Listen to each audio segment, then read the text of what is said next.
Alright guys, and welcome to another video. Today we're going to be talking about how to gear up your boosted plate DPS in a pre-patch extremely fast. This video will also include Death Knights even though you cannot boost them. So this obviously means the Paladin, the Warrior, or the Death Knight.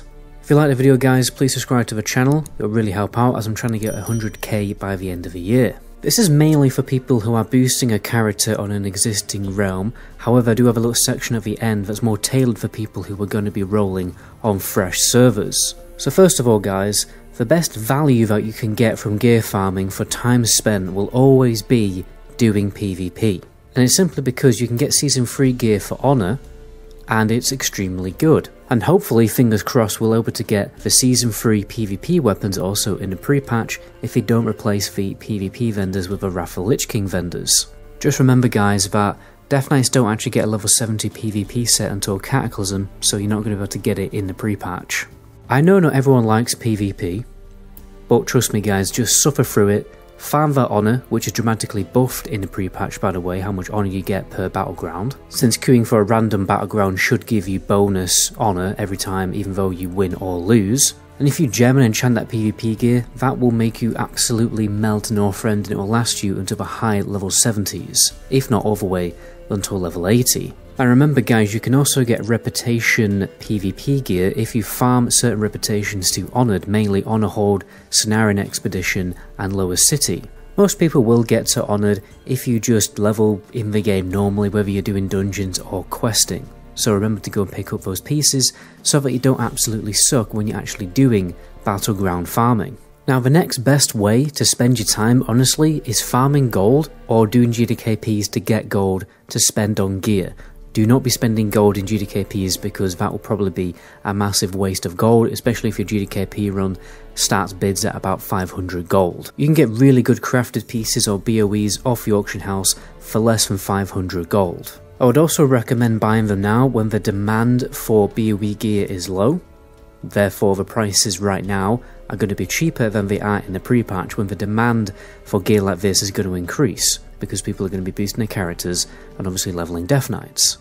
So I've picked out some pretty good pieces and I've tried to keep them relatively cheap so you're not spending an extortionate amount of gold on particular gear pieces, because at the end of the day it's better to save gold for Wrath of the Lich King rather than spending loads on gear for your leveling journey that you are inevitably going to replace. So the best in slot weapon I'd recommend is a Singing Crystal Axe, but if you want my advice I would save up badges or get the PvP weapon if you can, because it's going to be around about the ballpark of 400 to 600 gold. Secondly guys, we have the Rage Steel Helmet.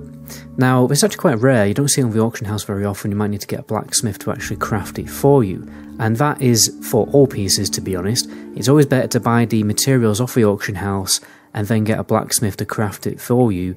Get one in the trade chat, give him a decent tip or get a friend to do it for free. That will always save you a little bit of wonga rather than buying the pieces raw off the auction house. Alternatively, you can get the Mask of Vile Death. Now that is dirt cheap because it's such a common BOE, I've seen it for about 10 gold. Got the Rage Steel Shoulders as well, that's probably going to be the ballpark of 200 gold.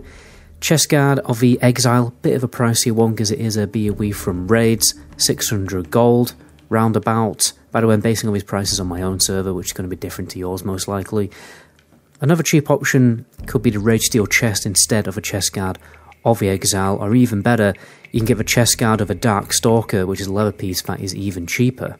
Or you can get the Ant-Man-type breastplate, which is not too bad since you can get some big beefy gems in it. Got the Red Belt of Battle, very good item, about ballpark of 500 gold on the auction house. Another really cheap leggings option is the Leggings of a Shattered Hand, that's 10 gold on my server. That's always going to be dirt cheap because it drops so often. You can also get the Miss Shrouded Pants of the Soldier, that's about 80 gold, that's a BOE blue item and the stats on it are quite nice. Swift Steel Braces, that's a bit more pricey, so you don't have to get it. A cheaper option could be the Black Veil Steel Braces instead. Rage Steel Gauntlets, also a nice one to have, and having, multiple pieces of Rage Steel is nice for the little set bonus. Then you've got Fell Leather Boots, another good option, and the Vengeance Wrap as a cloak option. That's going to be quite expensive, so you might want to get something else. Now, if you are going to level professions in the pre-patch, there are some good profession options that you can get and you should acknowledge. First of all, engineering goggles, most people are going to be going for engineering and Wrath of the Lich King, so you can get the Furious Gizmatic goggles, and if you can afford it, upgrade into Mayhem projection goggles, which is basically like some leather gear. Getting dual crafting, you've got the Hard Corium Choker and the Fell Iron Blood Ring. Unfortunately, there isn't very many good ring options, surprisingly. You can also get the Shadow Song Panther, fairly decent trinket with a attack power cooldown. And if you go for blacksmithing, you can get the Lionheart Champion, craft that for yourself, or the breastplate or the Kings. Now the next option really depends on how good the gear is going to be on the character boost, because right now if the beta is anything to go off, we are getting heroic level quality gear. But if we get something really bad like we did in TBC Classic, then it will be worth doing your dungeon quest gear, because that's guaranteed loot. There's a number of great pieces that you can get from dungeons, and I've made a really big list of them. In the Google Drive document, all you have to do is subscribe to the channel, go to my subscriber only trailer, and check it out, and there's also some other stuff in that list that I'm going to mention later on too. This is a very good option for people playing on fresh servers, because obviously all the crafted and BOE gear is not going to be on the auction house, so this would be like the best thing that you can get. Now, fourthly, if you don't want to spend lots of gold, you don't want to do PvP, then the other best option is to obviously do some heroics and farm badges. You can actually get 55 badges per day, and the best badge items to get are obviously from the Isle of the Quel'Danas badge vendor that's just left of the portal. My advice, this is what I'm doing personally, is I'm going to save badges for the big two-handed weapon if we can't get the PvP weapon. And if not, I'm definitely going to save up badges to buy as much gear as I can from that badge vendor, because that is tier 5 quality gear. And if you have any badges left over, and there's no gear to buy on that badge vendor, you can also go to the badge vendor as a release with Zulaman. And the Google Drive document that I mentioned before will also have all of the best badge gear and the best items that you can get from heroic dungeons. Now the fifth one, guys, is fairly obvious. Actually do some raids. If you're going to go for the effort of buying all that crafted gear that I mentioned earlier, you're more than capable of jumping into tier 4 and tier 5 raids, farming the badges for your badge gear, and obviously getting, hopefully, quite lucky with loot. Just remember, I would not recommend to spend gold in a GDKP, or unless the GDKP was dirt cheap, giving away items for about 100 gold.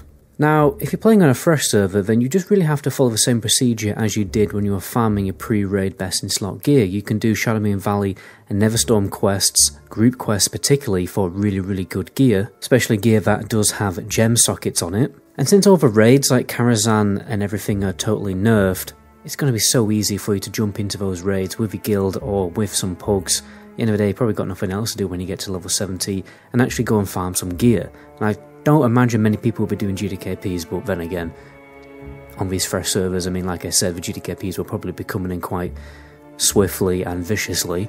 But honestly, just remember, guys, you know, for me personally, if I was playing on a fresh server, I get to level 70 and I just do Battlegrounds, because that Battleground gear is really good. And then I get all the Battleground gear that I could get, and then I'll jump into raids to get whatever raid gear I can get, or farm badges to get some leftover pieces that I didn't get from PvP from the badge vendor. But anyway, guys, stay tuned, because I will have an exact video like this for agility DPS like rogues and ferals and enhancement shamans, and then I'm going to have one for tanks and healers. My name is MetaGoblin, and to my next video, ciao.